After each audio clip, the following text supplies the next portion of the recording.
Surprise middle of the day trailer, Chill Season 2023 is here. And honestly, this one's looking pretty good. There's a lot to look forward to and some neat hidden details in this trailer that I think are super cool. So today, I'm gonna go through all of them as efficiently as possible. And if you enjoy this, please consider subscribing to help support me. I'll be making a lot of content, especially when this drops. But without further ado, let's get started. I'll go through the Salmon Run stuff briefly because there are just kind of two things to talk about. One, yes, this is Big Run on Barnacle. There's some changes as per usual, like the left side actually being somewhat of a route, which is cool. And it seems like this is going to be the debut of a new King Salmonid. Seems to be a superpowered version of Moz. Anyway, let's get to the new special. If you saw my second channel video with the chimney thumbnail and took a look at that, yes, this is the same special that got data mined a bit back. Basically, the way this works is you throw the projectile, being this bottle, it summons this giant wall, and any enemies who pass through it apparently take about 30 damage, get slowed down a little bit, and the main effect is this grayscale thing. That is not a trailer. You can see these gray bubbles above their head as well as it going away after they die. Which means for a little bit of time, you're basically playing in what looks like grayscale, which is really cool. From some data mined info we have, the wall seems to move at about the speed of a Quahog in Salmon Run,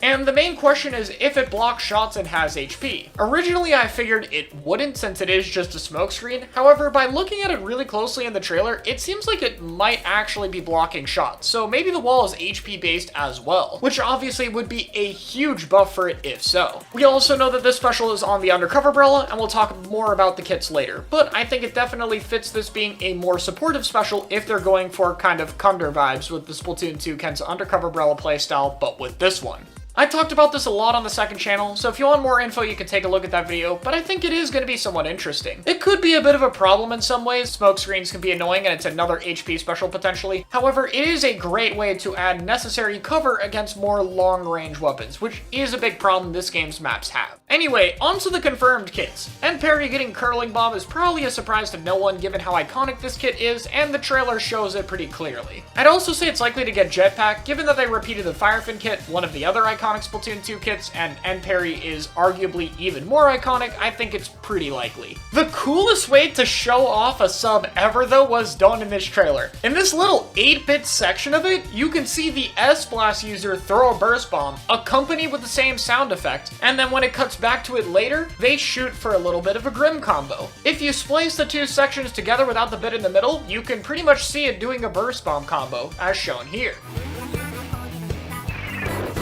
That's just so cool. So yeah, no more Curse of Sprinkler. I was so hyped to get Burst Bomb on S-Blast. I'll just let you see my reaction. Burst? Oh no, it shows it in 8-bit. It shows it in 8-bit. S-Blast Burst Bomb. So yeah, it's pretty hype. Fork Strings also pointed out that its purple color scheme could be a reference to the Super Nintendo, obviously the thing the Super Scope was made for, which is awesome. Purple and red are my favorite colors, so I got no complaints here. I hope this thing gets an amazing special, but we have no way of knowing right now. In fact, pretty much all the other specials are hidden other than the undercover one we saw, though I will talk more about some theories later. The last sub-weapon we got confirmed is unfortunately not great. Near the start of the Bluefin trailer, on this back wall, you can see the Reflux throw a splash wall. Now this sub has some use cases with it, but I'm gonna be honest, this really is not what Reflux wanted. Yeah, this isn't really the greatest news, and it's gotta get a really good special to save it. Unfortunate. Now it's time for everyone's favorite game. Take a look at where the sub line is for what kind of sub it would be. Keep in mind that they could be wearing Sub Saver, or this could change, or we could just have really unreliable camera views. These are a lot more speculative. Anyway, I'm gonna go through this quickly. Paintbrush has a 40% sub line. That is only one sub, which is Line Marker, which is not great for it. I guess technically the max damage is a 60 hit, so at least it has a combo that doesn't work if an opponent wears one sub of bomb defense. Custom Blaster has a 45% sub, and given that they just gave S-Blast Burst Bomb, this thing is probably getting Point Sensor. This one I'd say is more likely since it had Point Sensor in Splatoon 1, and you know how much Nintendo loves their reference kits. It's alright for it, not amazing by any means, but it's serviceable. Just depends on what special it gets. Squeezer, on the other hand, seems to have a 55% sub, which would be Auto Bomb. While not as strong as Splat Bomb for it, since Squeezer is a bit ink hungry, having a cheaper sub can be useful for it, and of course it helps against sharking. I think this is actually a pretty neat choice, and I gotta say, I really like Squeezer's color scheme. Gives me that Christmas vibe. Stamper is next, having a 60% sub, which could be one of 5 options: Ink Mine, Toxic Mist, Splash Wall, Sprinkler, and Fizzy Bomb. Fizzy would be the best for this, Sprinkler and Mist would probably be on the weaker half, Mine could be potentially interesting on Lockout with some setup combos, and Wall might be a bit weak with it being ink hungry right now, but I could see it having some use cases. Fizzy Bomb is honestly the big dream come true though. If it does happen, it would give it access to a more passive playstyle if it wants to be played with some different comps, and has a great amount of combos with the weapon. So if they want to keep the same combo feel of the vanilla kit, that would be my hope. Finally is the Sorella Undercover Brella, which has a 65% sub, which while it could technically be curling since it got buffed, is more than likely Torpedo returning from the Kensa Undercover kit, especially seeing how they want to make this more of a supportive kit clearly, which is of course great for the weapon. Though it is unfortunate we won't be able to see a Tactical or Undercover Brella. Could have been cool. Maybe the third kit will happen with like Burst or something. Now there's a few other things we can speculate with the kits. One, there is technically a chance we might be getting more than just these 8. The only reason I say that is the last 2 trailers showed all the kits with table turf cards, and since we only have 8 kits, 8 brand new low,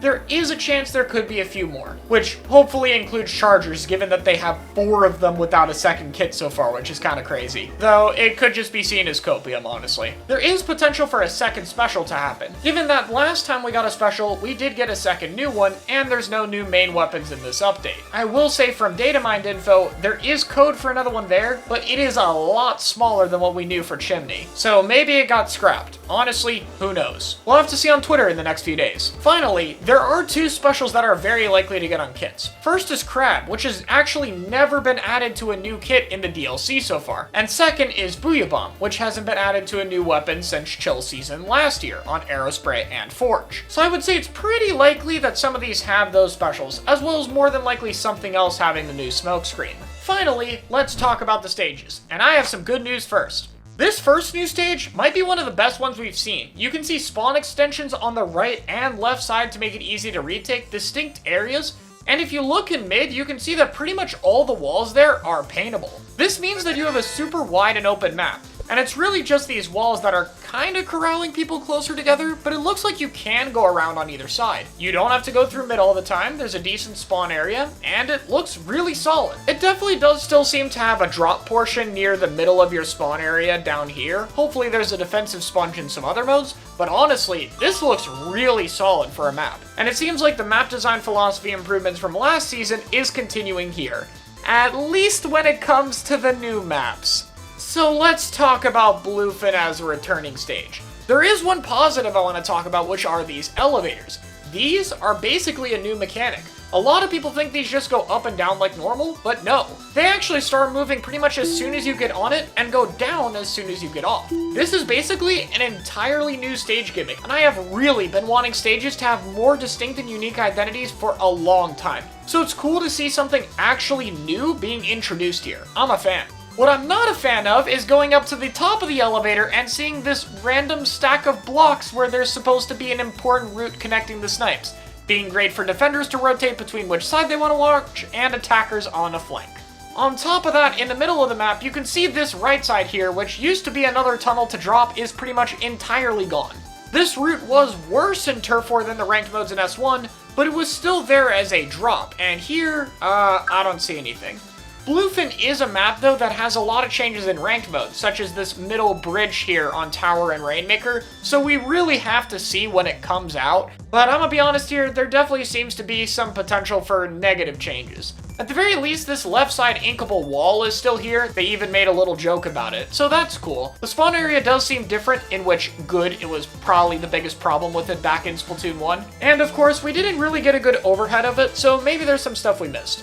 As a whole though, Bluefin was a solid stage with a unique, fun identity, but it really needed some improvements for this game, and I don't think we saw that. But with that being said, that's my thoughts on what we've seen so far. I'll be covering the brand new kits as they come out in more detail on the second channel. Be sure to subscribe to that if you want, it'll be in the description. And I hope you all enjoyed the analysis. Let me know your thoughts in the comments below, and I'll see you all next time.